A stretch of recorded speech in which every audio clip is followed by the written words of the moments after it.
अस्सलाम वालेकुम students, welcome to my YouTube channel easy solutions of mathematics. आज की हमारी वीडियो का टॉपिक है एग्जांपल नंबर 1 करेंगे इलस्ट्रेटिव एग्जांपल्स के अंदर। बहुत ही ज़्यादा इंपॉर्टेंट एग्जांपल्स हैं ये, और इसमें से ये वाली एग्जांपल तो पेपर में आई हुई है, 1-2 दफ़ा आई हुई है और बहुत इंपॉर्टेंट एग्जांपल है, अक्सर आ जाती है। पिछली वीडियो में हम लोगों ने किया था Euler Lagrange equation for higher order, और उससे पिछली वीडियो में हमने किया था ऑयलर-लैग्रांज इक्वेशन जिसमें एक इंडिपेंडेंट होते हैं और ज़्यादा डिपेंडेंट वेरिएबल होते हैं। अब हमने एक तरह से अब उनकी एप्लीकेशंस करनी है आगे। सबसे पहले एग्जांपल नंबर 1 है इलस्ट्रेटिव एग्जांपल्स की। इसके अंदर find the extremal curve for, हमें ये फंक्शनल दिया हुआ है, उसके साथ बाउंड्री कंडीशंस ये दी हुई है। अब इसके अंदर हमने सबसे पहले देखना है कि हमारे पास ऑयलर-लैग्रांज इक्वेशन के कौन से टाइप है। सबसे पहले इसके अंदर देखें कि वाई डैश है और जी भी डैश है। इट्स मीन्स कि हमारे पास y का भी with respect to x derivative है, z का भी with respect to x derivative. इसका मतलब है कि हमारे पास जो x है वो इंडिपेंडेंट वेरिएबल है और y और z जो है वो x पे डिपेंड कर रहे हैं। तो अब इसमें हम लोग लिखेंगे सॉल्यूशन के अंदर कि two dependent unknown curves y and z, there will be a pair of Euler Lagrange equations. यानी कि अब देखें, एक जो है वो हमारे पास इंडिपेंडेंट वेरिएबल है और 2 डिपेंडेंट वेरिएबल है, तो हमारे पास दो पेयर्स होंगे ऑयलर-लैग्रांज इक्वेशन के। तो ये देखिए, ये क्या था ना, हमने ऑयलर-लैग्रांज इक्वेशन 1 इंडिपेंडेंट और मैनी डिपेंडेंट वेरिएबल्स। तो इसकी जो जनरल फॉर्म हमारे पास निकली थी वो निकली थी कुछ इस तरह से निकली थी, यानी के तक वाइज हों, यानी नंबर ऑफ़ डिपेंडेंट वेरिएबल्स हमारे पास डिफरेंट हों, तो उस लिहाज से हमने इसको लिखना है। अब ये जो हमारे पास जो गिवन क्वेश्चन है, ये वाला जो हम लोग कर रहे हैं, इसके अंदर हमारे पास दो जो है वो डिपेंडेंट वेरिएबल है। एक हमारे पास जो डिपेंडेंट वेरिएबल है वो y है और एक हमारे पास z है। तो एक हमने विद रिस्पेक्ट टू y लिख लेनी है ऑयलर-लैग्रांज इक्वेशन, एक हमने विद रिस्पेक्ट टू z लिख लेनी है। सिर्फ ये देखना है आप लोगों ने, ये देखें, अगर यहाँ पे y से मुराद है कि y1 y2 yz, यानी कि y1 y2 yz different variables होते हैं, लेकिन यहाँ पे डिफरेंट वेरिएबल्स y और z थे, तो हमने उस लिहाज से इसको लिख लिया। बाकी देखें, बाकी वही ऑयलर-लैग्रांज इक्वेशन है, सिर्फ उन्होंने के इसलिए बताया हुआ है कि हम अपने लिहाज से जितने हमें वेरिएबल्स दिए जाएंगे, अगर 3 वेरिएबल्स होंगे तो हम 3 दफ़ा ऑयलर-लैग्रांज इक्वेशन को लिख लेंगे। अब हमने ये लिख ली। अब हमें क्या चाहिए, अब यहाँ से y जो है वो हमारा y1 के इक्वल, z को हमने y2 के इक्वल कर लिया। अब हमने विद रिस्पेक्ट टू y भी लिख लिया, विद रिस्पेक्ट टू z भी लिख लिया। अब हमने दोनों इक्वेशंस के अंदर वैल्यूज़ लगानी है। इसके लिए हमें चाहिए फंक्शनल पता होना चाहिए। फंक्शनल हमारे पास क्या है, फंक्शनल हमारे पास ये वाली सारी वैल्यू जो है हमारे पास फंक्शनल है। ये वाली सारी वैल्यू हमने यहाँ पे लिख ली f की, और अब हमने इस f का with respect to y derivative लेना है, फिर with respect to y dash derivative लेना है, विद रिस्पेक्ट टू z लेंगे, फिर विद रिस्पेक्ट टू वो z डैश लेंगे। ये देखिए, अपनी रिक्वायरमेंट के अकॉर्डिंग हमने पहले y के रिस्पेक्ट से लिया, y डैश के लिया, फिर z के रिस्पेक्ट से, फिर z डैश के रिस्पेक्ट से लिया।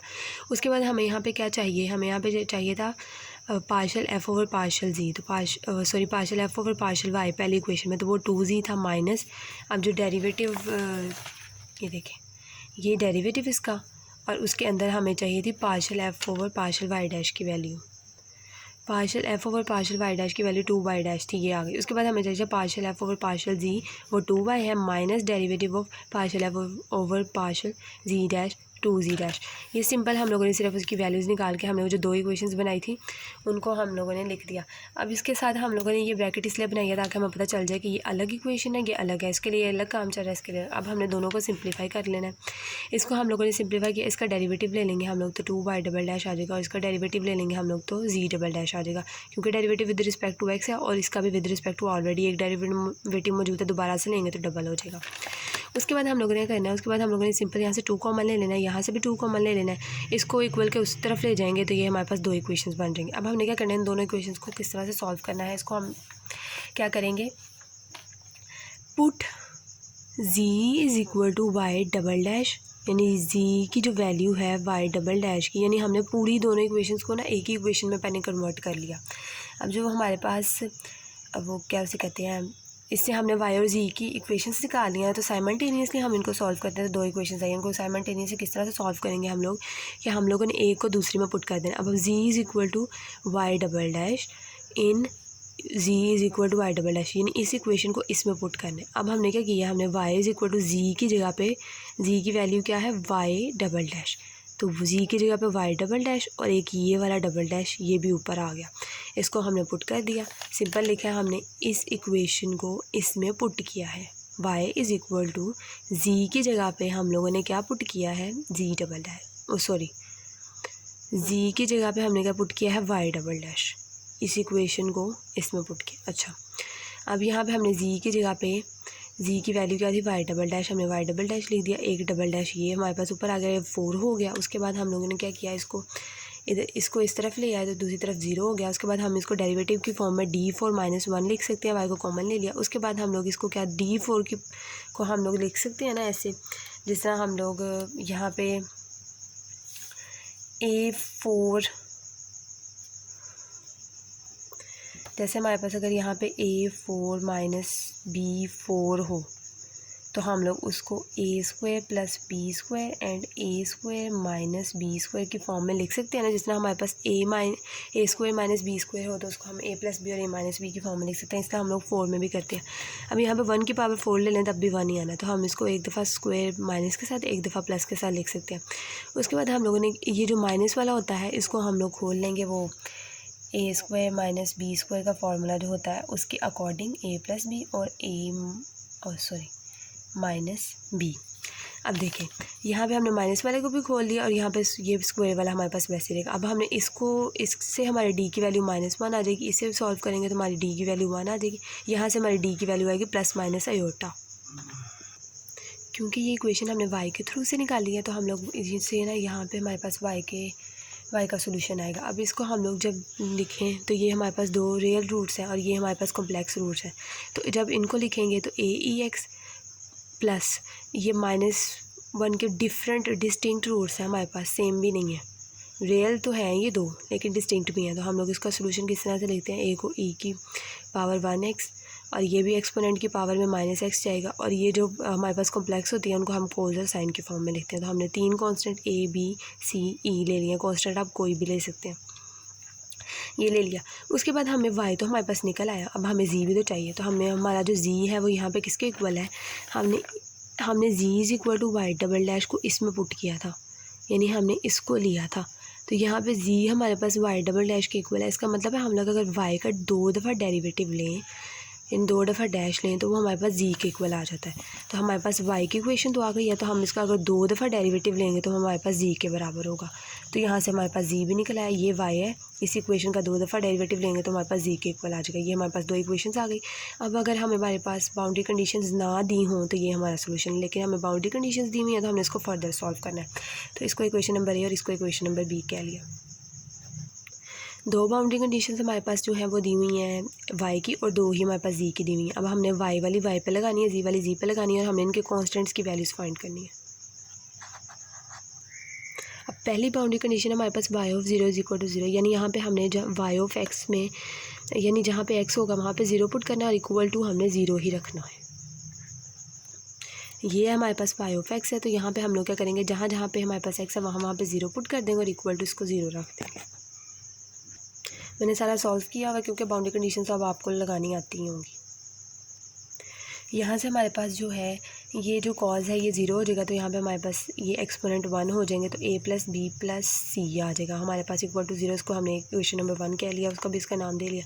उसके बाद जहाँ जहाँ पे x है वहाँ पे हमने इक्वेशन वाली y ऑफ x में x की जगह पे हमने π/2 पुट करना है, वो हम लोग करते गए। तो हमारे पास वहाँ से ये वाली इक्वेशन आ गई, इक्वल टू 1 करना है था तो इक्वल टू 1 कर दिया हमने। उसके बाद हमारे पास z वाली इक्वेशन, जहाँ जहाँ पे हमारे पास z वाली इक्वेशन जो हमने दूसरी निकाली थी, अब ये वाली जो इक्वेशन है हमारे पास z ऑफ x है, यानी z की इक्वेशन है with respect in the form of x।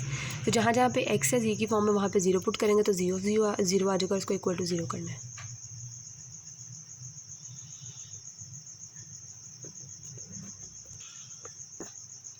ये z of 0 is equal to 0 कर लिया, इक्वेशन ये वाली आ गई। उसके बाद हमने दूसरी equation z of π/2 is equal to -1 है, उसको भी अप्लाई किया तो हमारे पास ये इक्वेशन आ गई, इसको 1 2 3 4 कह लिया। उसके बाद हम लोगों ने करना है, अब हम लोगों ने यहाँ से कॉन्स्टेंट्स की वैल्यूज़ फाइंड करनी है इन चारों को साइमल्टेनियसली सॉल्व करके। अब इसमें से हम लोग देखेंगे कि कौन सी 2 इक्वेशंस को हम लोग ऐड सब्सट्रैक्ट करें तो हमारे पास कॉन्स्टेंट की वैल्यूज़ आसानी से निकलेंगे। अब यहाँ से हम लोग देखेंगे 2 और 4 को अगर हम लोग ऐड कर दें तो हमारे पास जो ई वाला है ना वो ख़त्म हो जाएगा, तो दोनों इक्वेशन यानी इधर से ना हमारे पास equation in the form of a और b आ जाएगी। तो इक्वेशन नंबर 2 को और 4 को हमने ऐड कर दिया तो हमारे पास इक्वेशन ए और बी के फॉर्म में आ गई। उसके बाद हम लोगों ने देखा हम लोग अगर इक्वेशन नंबर 1 को और 3 को अगर हम लोग ऐड करवा दें तो हमारे पास सी जो है वो ख़त्म हो जाएगा, तो इक्वेशन ए और बी के फॉर्म में आ जाएगी। हमने इक्वेशन नंबर 1 और 3 को भी ऐड करवाया, इक्वेशन जो है ए और बी के फॉर्म में हमारे पास आ गई।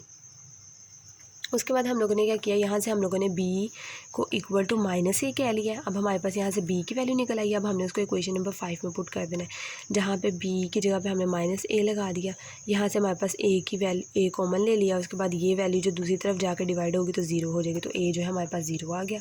a हमारे पास 0 आ गया, तो हम लोग b की जगह पर यहाँ पर a की वैल्यू पुट करेंगे तो b भी 0 हो जाएगा हमारा। उसके बाद जब हम लोग a भी 0 b भी 0, तो उसका जब हम लोग इक्वेशन नंबर 2 में पुट करेंगे a भी 0 b भी 0, तो हमारा जो e है वो इक्वल टू 1 आ जाएगा। a भी 0 b भी 0, तो e जो है हमारा वो इक्वल टू 1 आ जाएगा, क्योंकि इक्वेशन इक्वल टू 1 है। उसके बाद यहाँ पे अगर हम लोग देखें तो यहाँ पे अगर हमारा a भी 0 b भी 0, तो यहाँ से हमारा c भी जो है वो 0 आ जाएगा। तो इस तरह हमारे चारों कांस्टेंट की वैल्यूज़ आ गई। ये देखिए मैंने लिखा a भी 0 b भी 0 c भी 0 और हमारा e भी 0। हमने a तो हमारा निकल आया 0, जब हमने b जो है वो -a था तो -0 हुआ तो वो भी 0 हो गया। उसके बाद हमारा जो c है वो भी हमारा 0 आ गया। हमारा e जो है वो इक्वल टू 1 आया है। सिर्फ हम लोग क्या करते हैं, हम लोग कांस्टेंट की वैल्यूज़ निकाल के उसके बाद हम लोग उनको अपने जो इक्वेशंस निकली होती हैं उनके अंदर कांस्टेंट की वैल्यूज़ को लगा देते हैं। अब हमने y में और z में जहाँ जहाँ पे a b c हैं हमने उनकी जगह पे उनकी वैल्यूज़ लगानी है। y में a भी 0 है b भी 0 है, मतलब y z में दोनों में a भी 0 है b भी 0 है और हमारे पास जो c है वो भी 0 है। सिर्फ हमारे पास e 1 है, तो y is equal to sine of x आ जाएगा। और z में भी हम लोग ऐसे करेंगे a 0 b 0 c 0, तो हमारे पास जो है वो sine z is equal to minus sine आ जाएगा। तो यहाँ पे हमारे पास ये दो सोल्यूशन आ जाएंगे y और c के। उम्मीद है आप लोगों को समझ आई होगी। अगर अभी भी आपको कोई क्वेश्चन है तो कमेंट सेक्शन में आप मुझसे पूछ सकते हैं। और अगर वीडियो पसंद आई तो प्लीज़ मेरी वीडियो को लाइक ज़रूर करें और मेरे चैनल को सब्सक्राइब करें और अपने फ्रेंड्स के साथ ज़्यादा से ज़्यादा मेरी वीडियोज़ को शेयर करें। Thank you so much.